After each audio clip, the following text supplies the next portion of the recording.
आज के सत्संग में आप सभी भाई बहनों का बहुत बहुत स्वागत है।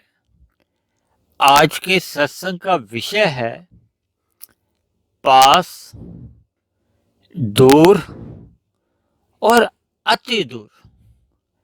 वास्तव में ये जो पास, दूर, अति दूर है ना, ये प्रकृति के गुणों से संबंधित एक सत्संग है। देखिए, हमने चर्चाएं तो पहले भी गुणों के ऊपर बहुत की हैं, क्योंकि देखिए 3 ही तत्व हैं, भगवान यानी ईश्वर, जीव और माया यानी प्रकृति। परमात्मा परम चेतन कहे जाते हैं। जीव जितने भी, देखिए 84 लाख जोनियों में जितने भी जीव हैं असंख्य हैं। हालांकि परमात्मा की नजरों से ये निश्चित है, लेकिन हमारे आपके पढ़ने में सुनने में आज तक नहीं आया, क्योंकि आत्मा का तो जन्म मरण ही नहीं होता।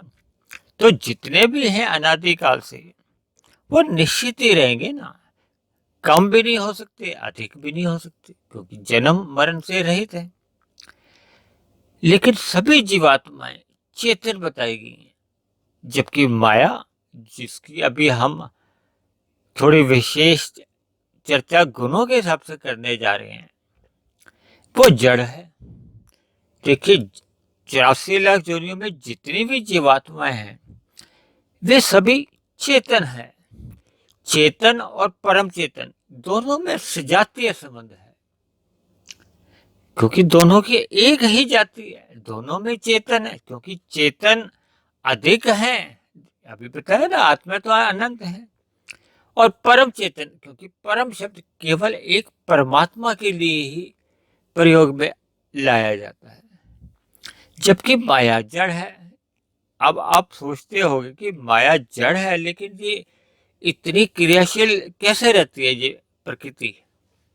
देखिए, परमात्मा की ना कुछ शक्ति है, जिसमें ब्रह्म शक्ति इस माया को संचालित करती है, जिसके फलस्वरूप ये जड़ प्रकृति होते हुए भी इसके जो गुणों में तमो, रजो और सतो गुण, इनमें हलचल होती रहती है, इनमें क्रियाएं होती हैं, वो परमात्मा की ब्रह्म शक्ति के कारण। देखिए, प्रकृति में 3 गुण हैं, तमोगुण, रजोगुण और सतोगुण।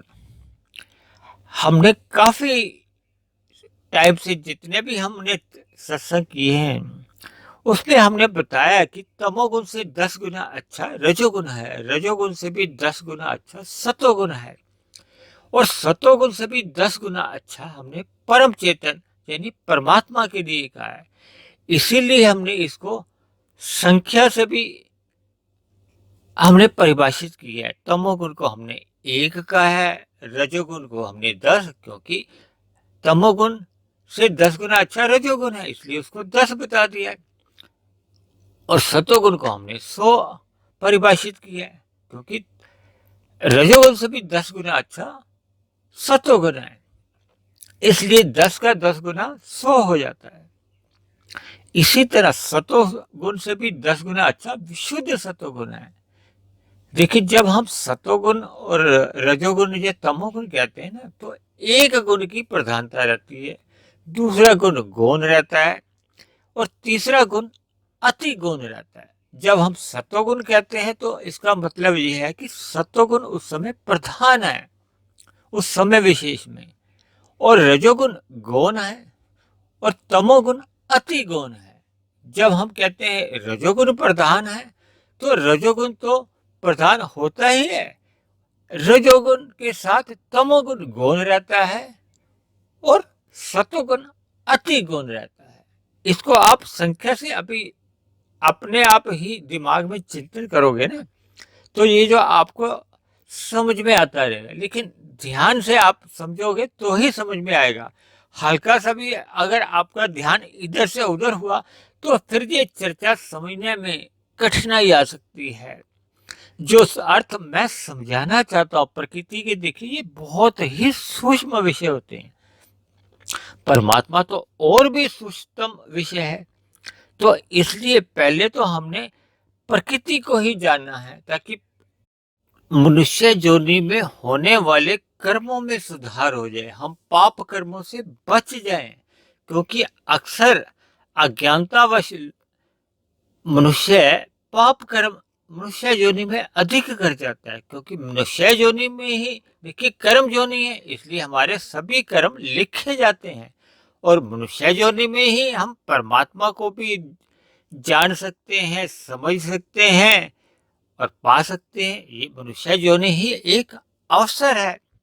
तो सर्वप्रथम तो हमें प्रकृति से हमारा क्या संबंध है और परमात्मा से क्या संबंध है, इसमें हम जितना गूढ़ विषयों को समझ लेते हैं, तो फिर हमारे एक जीवन की जो दिशा होती है ना, उसमें बहुत बड़ा परिवर्तन आ जाता है।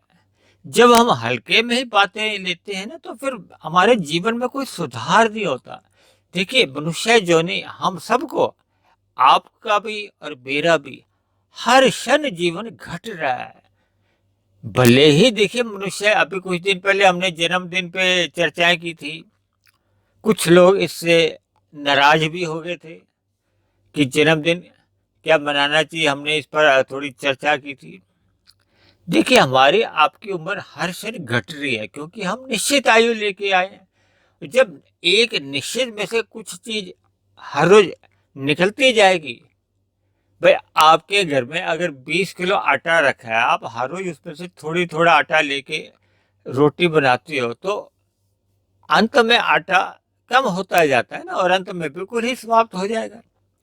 तो ये ऐसे ही हमारा जीवन है। देखिए हम सब एक निश्चित आयु लेके आए हैं, उसमें से हमारा हर क्षण बीतता जा रहा है। अभी मैं पिछले 10 मिनट से अगर आपसे बातचीत कर रहा हूँ, सत्संग की चर्चाएं जो चल रही हैं, तो आपके और हमारे दोनों के ही, आप सबके ही 10-10 मिनट जीवन के कम हो गए हैं, जितनी भी जिसकी आयु है। क्योंकि देखिए हम प्रारब्ध लेके आते हैं, हमने अक्सर इस बात पे चर्चा की है। प्रारब्ध में जाति, आयु और भोग निश्चित रहते हैं। आगे की चर्चा को थोड़ी आगे बढ़ाएं, उससे पूर्व हम आपको पुनः एक बार याद करा दें कि तमोगुण को हमने 1 माना है, रजोगुण को हमने 10 माना है और सतोगुण को हमने 100 माना है।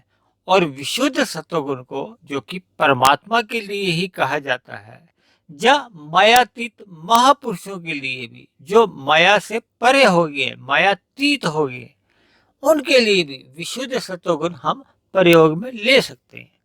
दूसरी बात, हम जैसे जैसे चर्चा को आगे बढ़ाने जा रहे हैं ना, तो आप स्क्रीन पर जो पास, दूर और अति दूर के बीच में जो अंकों के से भी कुछ हमने परिभाषित किया है ना, तो आप उसके ऊपर भी अपनी नजर बनाए रखें, ताकि मैं आगे की चर्चा जैसे जैसे आगे लेके जाऊंगा ना, बोलूंगा, तो फिर आपको समझने में आसानी मिलेगी। देखिए हमने तमोगुण और रजोगुण, इन दोनों के बीच में 1 और 10 दिखाया है, इसको हमने पास कहा है। देखिए 1 और 10 की संख्या के बीच में कितना अंतर है, केवल 8 का ना। भाई अब किसी का अगर मकान नंबर 1 है और दूसरे का मकान नंबर मान लो 10 है, उदाहरण के लिए, तो बीच में कितने मकान आते हैं? 8 ही आएंगे ना, 2 3 4 5 6 7 8 9, तो ज्यादा फासला तो नहीं है। यानी कि हम ये भी अक्सर, क्योंकि मैंने अपनी चर्चाओं में कहा है ना, तमोगुण और रजोगुण पास पास हैं, इनको मैंने अक्सर पड़ोसी भी कहा है। देखिए जब ज्यादा मकानों का अंतर नहीं होता, तो अक्सर ऐसी स्थिति में हम पड़ोसी कह देते हैं। और देखिए पड़ोसी में क्या होता है, चाहे आपकी उनसे बोलचाल है या नहीं भी है, देखिए सभी पड़ोसियों से तो एक संबंध नहीं रहते, लेकिन दिखाई तो देते ही है ना। देखिए जब भी आप घर आना जाना करते हो, तो उन पड़ोसियों से नजर तो मिल ही जाती है। तो इसको आप रजोगुण और तमोगुण से थोड़ा संबंध जोड़ो।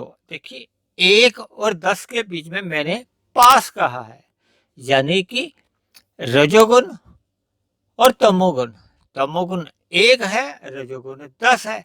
तो ये दोनों पड़ोसी हैं, भले ही इनमें आपस में गहरे संबंध नहीं भी हो, लेकिन एक दूसरे को नजर तो आते ही रहते हैं, क्योंकि ये पास पास हैं।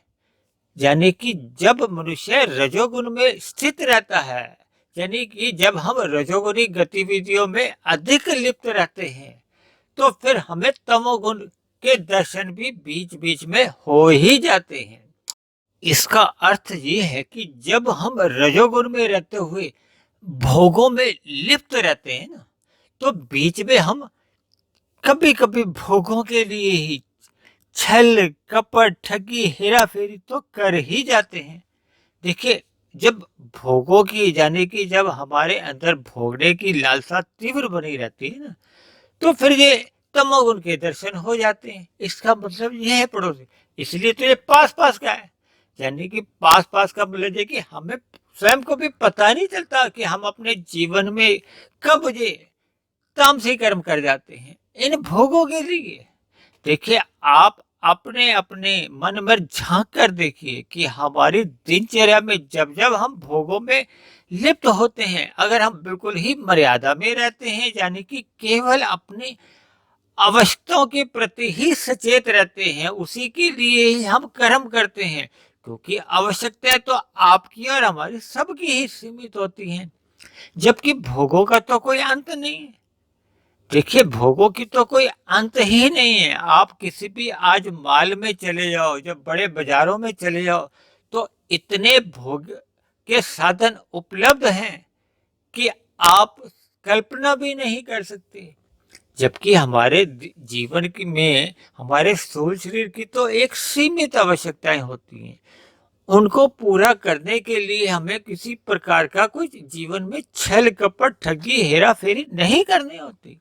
यानी कि हम एक साधारण परिश्रम कर कर भी इतना धन हम अर्जित कर सकते हैं कि हमारा और हमारे परिवार की आवश्यकताओं की पूर्ति हो सकती है।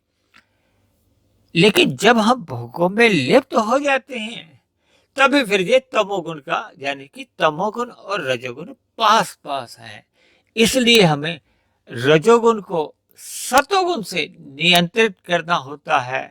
यानी कि जीवन में हमने सतोगुण अधिक से अधिक अपने जीवन में तभी ला पाते हैं जब हम जीवन में अपने सत्संग करना अपना स्वभाव बना लेते हैं। यदि हमारे जीवन में सत्संग करना हमारा स्वभाव नहीं है, तो ऐसे में रजोगुण के भोग हमसे पाप कर्म कब करवाते रहते हैं बीच बीच में। यानी कि मैंने बताया ना, तमोगुण के दर्शन बीच बीच में होते ही रहते हैं, इसलिए ये पड़ोसी कहे जाते हैं, पास पास हैं। इसीलिए ये अंकों से भी और शब्दों से भी मैंने आपको समझाने का प्रयास किया है, और मैं समझता हूं कि अब इतने उदाहरणों से बात आपको समझ में आ गई होगी। अब हम आगे चलते हैं। यानी अब हमारी चर्चा में 2 अंक दिखाए गए हैं, 10 और 100। 10 का मतलब रजोगुण, 100 का मतलब सतोगुण। और इसको हमने अब पास नहीं लिखा, अब हमने दूर लिखा है, क्योंकि देखिए 10 से 100 पे पहुंचने के लिए कितने का बीच में मकानों का फर्क है। वहां तो हमने दिखाए थे ना 8 मकानों का फर्क है, इसलिए पड़ोसी शब्द से कहा था। अब क्योंकि 10 और 100 के बीच में 88 अंकों का अंतर है, यानी कि 88 मकान अलग अलग बने हुए हैं, तो इसका मतलब उस गली में भी नहीं है, कुछ गलियां छोड़ के है, यानी कि कुछ दूर है। यानी कि हमें आते जाते देखिए, जब हम अलग गलियों की बात कर रहे हैं, तो इसका मतलब आपने ये लेना कि जब भी हम अपने घर आते जाते हैं, यानी कि जब भी हम रजोगुण में आते जाते हैं, तो जैसे तमोगुण के तो बार बार दर्शन हो जाते थे, लेकिन क्योंकि सतोगुण दूर है, देखिए कुछ गलियों का अंतर है, वो तो हमारी ही गली में था, 1 नंबर और 10 नंबर में तो फर्क नहीं था।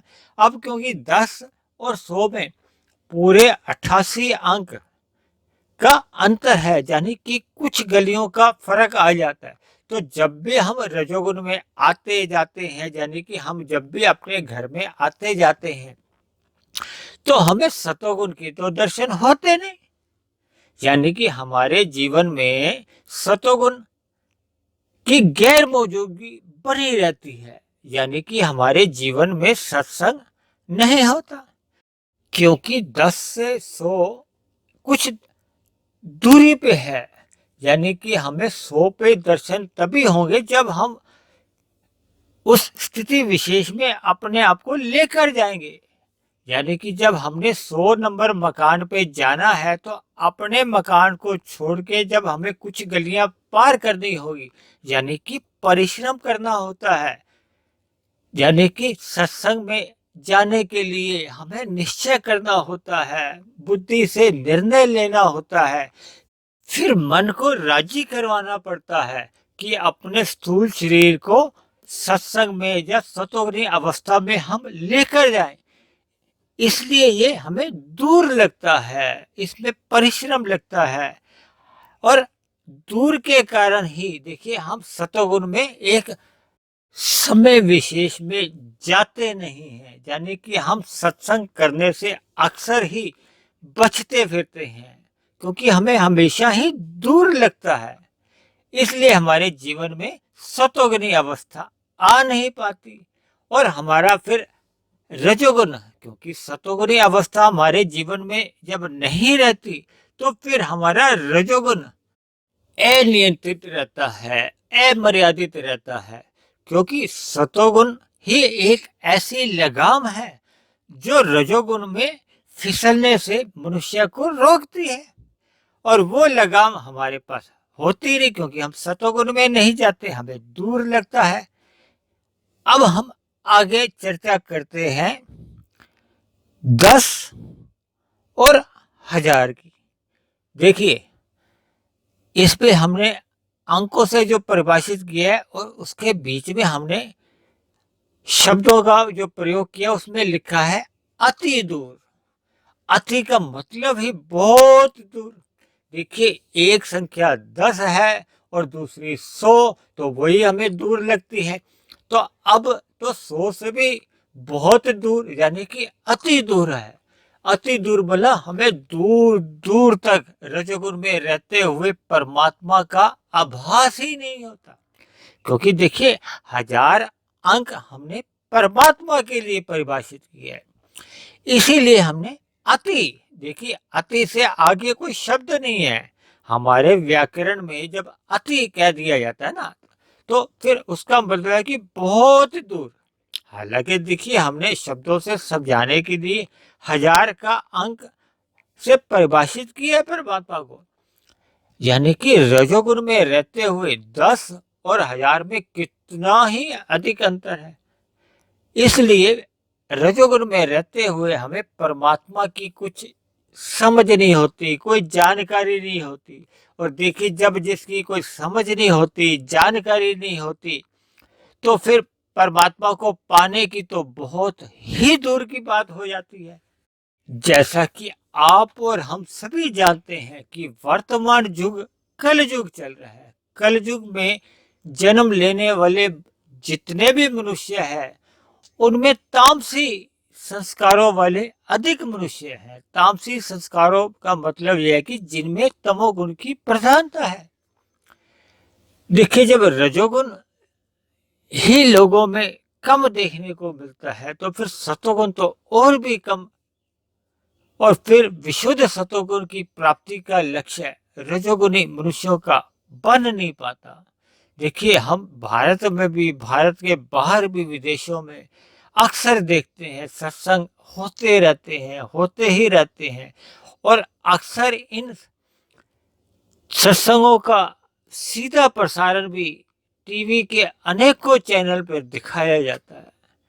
लेकिन क्योंकि ये सत्संग करने वाले अधिकांश मनुष्य रजोगुणी होते हैं, एक रजोगुणी मनुष्य कर्म कांड में अपने आप को अधिक लिप्त रखता है, साधना में उसकी कोई विशेष रुचि नहीं होती।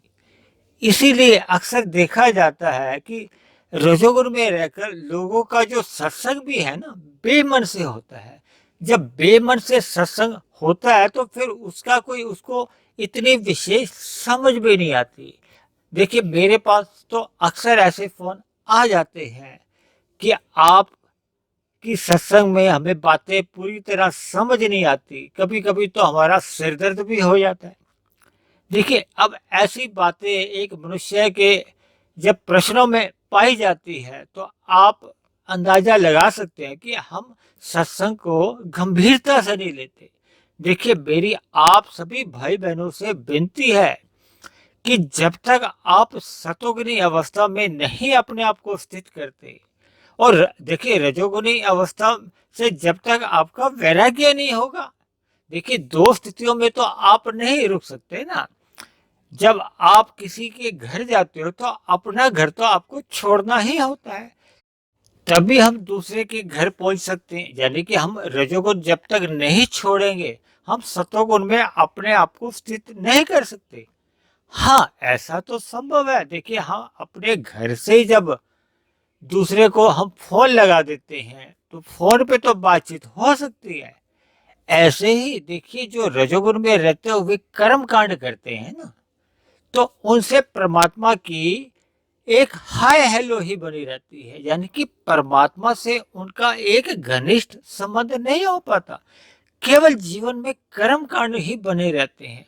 देखिए नहीं, देखिए जैसे हम दो मित्रों में बात होती है, अगर बात भी खत्म हो जाएगी तो फिर तो संबंध ही बिल्कुल टूट जाता है। इसलिए अगर आप वहां नहीं भी जा पाते तब भी हाय हेलो बनी हुई है, उससे तो बहुत अच्छी ही बात है।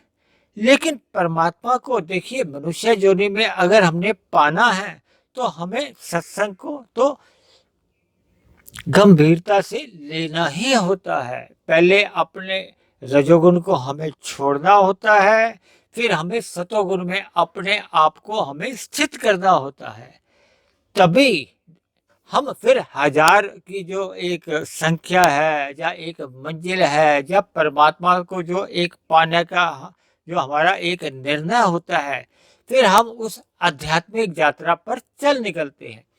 तो जो 10 से 1000 की जो एक यात्रा है वो तभी आरंभ होती है जब हम पहले 100 पर आ जाते हैं, यानी कि सतोगुण में अपने आप को स्थित कर लेते हैं। 100 से फिर 1000 की जो एक यात्रा है वो एक आध्यात्मिक यात्रा है। अब हमारा तमोगुण तो बहुत ही पीछे रह जाता है, क्योंकि वो एक बताया था। यानी कि जब हम मनुष्य अपने आप को सतोगुनी अवस्था में स्थित कर लेता है, जब उसके जीवन में सत्संग एक मुख्य उद्देश्य बन जाता है, लक्ष्य बन जाता है, यानी कि अब उसके जीवन का जो एक मुख्य लक्ष्य हो वो परमात्मा से प्राप्ति का ही होता है, तो फिर ऐसे में फिर उसकी आध्यात्मिक यात्रा आगे की आगे अग्रसर होती रहती है। तो सत्संग में स्थित करने का सर्वप्रथम जो पहला लाभ मिलता है कि हम तमोगुण के प्रभाव से बच जाते हैं, यानी कि हमारे जीवन में छल कपट ठगी हेरा फेरी ये सभी बातें जड़ से समाप्त हो जाती हैं। अर्थात हमारे जीवन में रजोगुण भले ही मर्यादा में बना रहता है। देखिए जब तक हमारा स्थूल शरीर है, हमारे स्थूल शरीर की देखिए आवश्यकताएं होती है, यानी कि रजोगुण मर्यादा में बना हो तो वो एक छोड़ने के बराबर ही शास्त्रों में कहा गया है। लेकिन जब हम अपनी भोगों की इच्छाओं में लिप्त हो जाते हैं, यानी कि आवश्यकता से आगे नीचे गिर जाते हैं भोगों के लिए, तो अब मनुष्य का फिर सतोगुण ढीला पड़ जाता है, फिर धीरे धीरे छूट भी सकता है। फिर धीरे धीरे जीवन में जब हम रजोगुण में अधिक फिसल जाते हैं, भोगों में अधिक लिप्त रहने लगते हैं, तो फिर हमारी दिनचर्या बिगड़ जाती है। फिर हमारे जीवन में कब तमोगुण आ जाता है तो फिर मनुष्य को स्वयं भी पता नहीं चलता।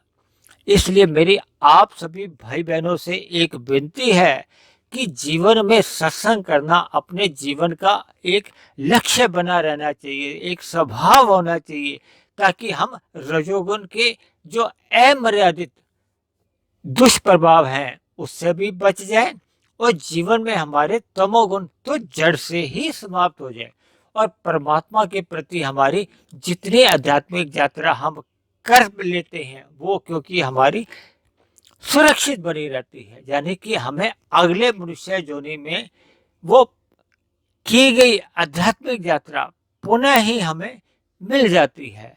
तो आज के सत्संग में मैंने अपने इन शब्दों को पास, दूर और अति दूर को शब्दों से भी, कुछ उदाहरणों से भी, संख्या से भी जितना मैं समझा सकता था। देखिए, परमात्मा की जितनी जितनी प्रेरणा बनी रहती है वैसे वैसे उदाहरण परमात्मा की कृपा से मेरे दिमाग में आते रहते हैं। वो मैं आपको समझाने में वो आपको शायद मदद कर देते हैं। देखिए, शास्त्रों में जितने भी बातें कही जाती हैं उनको किसी ना किसी उदाहरण द्वारा समझा दिया जाता है ताकि बात हमारे समझ में आ जाए, हमारे भ्रम नहीं रहे, हमारे अंदर किसी तरह की शंकाएं नहीं हो।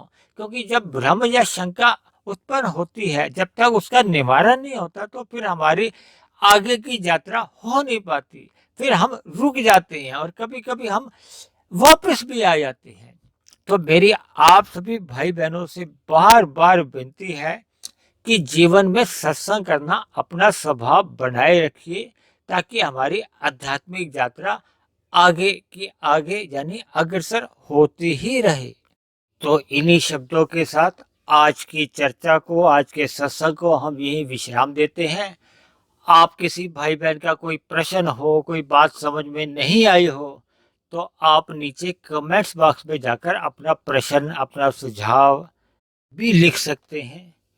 दूसरी बात, यदि आपको मेरे इन वीडियो द्वारा कुछ आपके ज्ञान में वृद्धि होती हो, आपके कर्मों में सुधार आ रहा हो, परमात्मा में आपका मन अब टिकने लगा हो, तो मेरी आप भाई बहनों से विनती है कि आप मेरे इस ज्ञानात्मक चैनल को सब्सक्राइब करें। वे अपने जानने वाले जिज्ञासु भाई बहनों को जो सतोगुनी अवस्था में आने के इच्छुक हैं, ऐसे सभी जिज्ञासु भाई बहनों को भी इस ज्ञानात्मक चैनल के साथ जोड़ने का प्रयास करें ताकि समाज में ज्ञान रूपी प्रकाश अधिक से अधिक फैलता जाए, ताकि समाज में जो हमें बुराइयां दिख रही है ना वो समाप्त होती जाए। तो इन्हीं शब्दों के साथ आज की चर्चा को हम यहीं विश्राम देते हैं। कल फिर मिलते हैं एक नए विषय को लेकर, एक नए संदेश के साथ। तब तक आप सभी भाई बहनों का बहुत बहुत धन्यवाद।